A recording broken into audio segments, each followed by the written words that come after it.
কিছুক্ষণ আগে শেষ হয়ে গেল বাংলাদেশ ভার্সেস সিঙ্গাপুরের ম্যাচটি, যে ম্যাচটি নিয়ে অনেক হাইপ ছিল। আনফর্চুনেটলি বাংলাদেশ ম্যাচটা হেরে গিয়েছে 2-1 ব্যবধানে। বাংলাদেশ হেরে গেলেও বাংলাদেশ অনেক ভালো খেলেছে।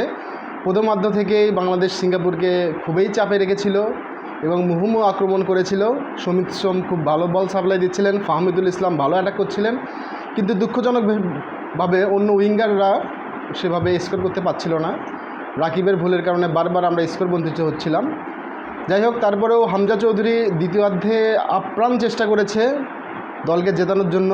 আমরা দেখেছি প্রথম গোলটা যখন হয়, হামজা চৌধুরী অনেক দূর থেকে রানিং করে এসে বলটাকে বাঁচানোর চেষ্টা করেছিল। শেষের দিকে বাংলাদেশের প্লান্টি পাওয়ার সম্ভাবনা রয়েছিল, বাট রেফারি প্লান্টিটা দেয়নি, যার কারণে আসলে প্লান্টিটা হইলে হয়তো বা খেলার রেজাল্ট অন্য ধরনের হইতে পারত। তবে আশা করছি বাংলাদেশ টিম অদূর ভবিষ্যতে খুবই ভালো পারফরমেন্স করবে। আমি বাংলাদেশের পারফরমেন্সে অনেক হ্যাপি। সবাই বাংলাদেশ টিমের জন্য দোয়া করবেন যাতে ভবিষ্যতে আরও ভালো ম্যাচ আমাদেরকে উপহার দিতে পারে।